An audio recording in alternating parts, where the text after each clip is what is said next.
So previous session के अंदर decision tree को हमने इंट्रोपी के बिहाफ पर सॉल्व किया और फिर हमने ये जाना कि एक्चुअली गिनी इंडेक्स क्या है और गिनी इंडेक्स किस तरह से वर्क कर रहा होता है।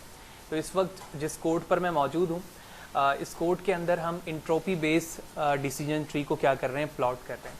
तो अगर मैं आपको दोबारा से उस चीज़ को याद दिलाऊं जिसमें हम क्राइटेरियन को यूज़ कर रहे थे, और क्राइटेरियन में हमने ये देखा था कि जो बताया जा रहा था, the function to measure the quality of a split supported criteria are Gini for a Gini impurity. अगर आप गिनी के ज़रिए से इम्प्योरिटी को चेक करना चाह रहे हैं तो आप गिनी इस्तेमाल करेंगे। And entropy for the information gain, अगर आप इंफॉर्मेशन गेन के ज़रिए से डिस्पर्ज करना चाह रहे हैं डेटा को तो आप इंट्रोपी क्राइटेरियन इस्तेमाल करेंगे। तो ये कोड पे आप देख रहे हैं कि हमने लास्ट टाइम जो क्राइटेरियन इंट्रोपी इस्तेमाल किया था और ये वही कोड मौजूद है। लिहाजा इस बिहाफ पर हम पहले इसे विजुलाइज कर लेते हैं और उसके बाद फिर हम अपने इंट्रोपी को गिनी में एक्सचेंज करेंगे। Let's see. तो shift enter to execute, although हम ये तमाम कोड प्रीवियस कर चुके हैं प्रीवियस सेशन पर। ओके, वाई प्रोडक्ट और उसके बाद हम एक्यूरेसी और साथ ही साथ कन्फ्यूजन मैट्रिक्स देखते हैं। तो एक्यूरेसी हमारी 90 की है और आप कन्फ्यूजन मैट्रिक्स देख रहे हैं कि only 10 prediction are wrong among of 100। उसके बाद विजुअलाइजेशन के स्टेप हमारे पास ऑलमोस्ट बिल्कुल वही है जो हम शुरू से कर रहे थे।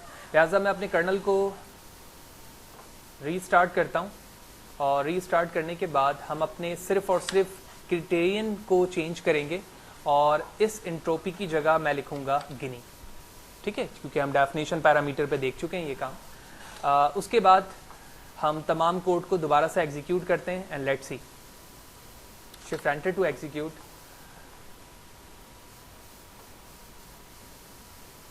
And here it is. Let's see the accuracy 88%। तो आपने देखा कि जब मैंने गिनी इंडेक्स को यूज़ किया तो हमारी एक्यूरेसी थोड़ी सी गिर गई। ठीक है, नॉट बैड ऑलमोस्ट, लेकिन 90 से 88 एक्यूरेसी में आ गया मैं।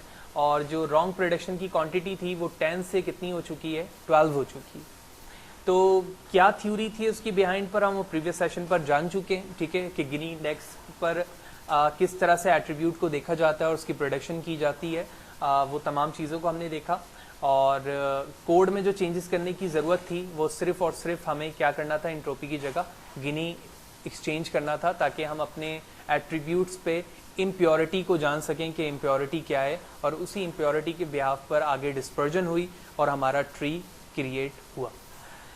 नेक्स्ट सेशन पे इस पे फर्दर बात करेंगे कि एक्चुअली गिनी और इंट्रोपी हम किस क्राइटेरिया पर यूज़ करेंगे, इसमें क्या डिफरेंसेस हैं और किस क्राइटेरिया पर हम गिनी को इस्तेमाल करेंगे और किस क्राइटेरिया पर हम इंट्रोपी को इस्तेमाल करेंगे। लेकिन जो बेसिक डेफिनेशन है वो हमें यही कहती है कि गिनी इंडेक्स और इंट्रोपी दोनों ही डेटा में हमें इम्प्योरिटी को फाइंड करने में मदद देती है। इन दोनों के ज़रिए से हम क्या कर सकते हैं, इम्प्योरिटी को फाइंड कर सकते हैं। और इम्प्योरिटी फाइंड होने के बाद हमें क्या होगा कि ये एक ट्री विजुलाइज करके देगी जिसके ज़रिए से डिसीजन ट्री वर्क करता है। और फिर उसी बिहाफ पर हमारी विजुलाइजेशन है, प्रोडक्शन है और कन्फ्यूजन मैट्रिक्स के ज़रिए से हमने एक्यूरेसी को चेक किया।